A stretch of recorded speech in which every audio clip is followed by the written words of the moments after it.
Hello viewers, আজ আমি আপনাদের দেখাবো কিভাবে একটি সিম থেকে আরেকটি সিমে ব্যালেন্স ট্রান্সফার করতে হয়। তো চলেন ভিডিওটা শুরু করা যাক। তো সর্বপ্রথম আপনার ফোনের ডায়াল প্যাডে চলে আসবেন।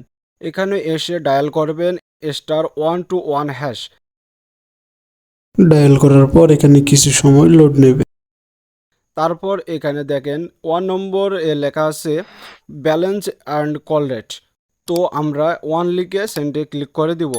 তারপর এখানে 7 নম্বরে লেখা আছে ব্যালেন্স ট্রান্সফার। তো আমরা যেহেতু ব্যালেন্স ট্রান্সফার করতে চাচ্ছি সেহেতু 7 লিখে সেন্ডে ক্লিক করে দিব। এখন এখানে একটা ইম্পর্টেন্ট বিষয় আছে, সেটা হচ্ছে যে 1 নম্বরে দেখেন লেখা আছে রেজিস্ট্রেশন, 2 নম্বরে আছে ট্রান্সফার ব্যালেন্স। এখন ব্যালেন্স ট্রান্সফার করতে হলে আগে আপনাকে রেজিস্ট্রেশন করে নিতে হবে। রেজিস্ট্রেশন করার জন্য 1 লিখে সেন্ড করবেন। সেন্ড করলেই দেখবেন আপনার ফোনে একটা মেসেজ চলে আসবে।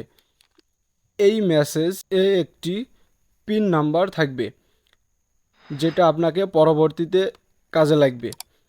যেহেতু আমি আগে থেকেই রেজিস্ট্রেশন করে নিয়েছি সেহেতু আমি এখন সরাসরি ব্যালেন্স ট্রান্সফার করে দেখাবো। এখন আমি 2 লিখে সেন্ডে ক্লিক করব। এখন দেখেন এখানে মোবাইল নাম্বার দিতে বলতেছে। তো আপনারা যার নাম্বারে ব্যালেন্স ট্রান্সফার করতে চাচ্ছেন সেই নাম্বারটি এখানে বসিয়ে দিবেন। তারপর সেন্ডে ক্লিক করে দিবেন। এখন দেখেন এখানে টাকার অ্যামাউন্ট দিতে বলতেছে। তো এখানে আপনারা 10 টাকা থেকে 100 টাকা পর্যন্ত ট্রান্সফার করতে পারবেন। আপনি যত টাকা ট্রান্সফার করতে চাচ্ছেন সেই অ্যামাউন্টটি এখানে লিখে দিবেন। তারপর সেন্ডে ক্লিক করবেন। এখন দেখেন এখানে পিন নাম্বার চাইতেছে। তো রেজিস্ট্রেশন করার পর মেসেজে যে একটা পিন নাম্বার পেয়েছেন সেটা এখানে আপনাকে লিখে দিতে হবে।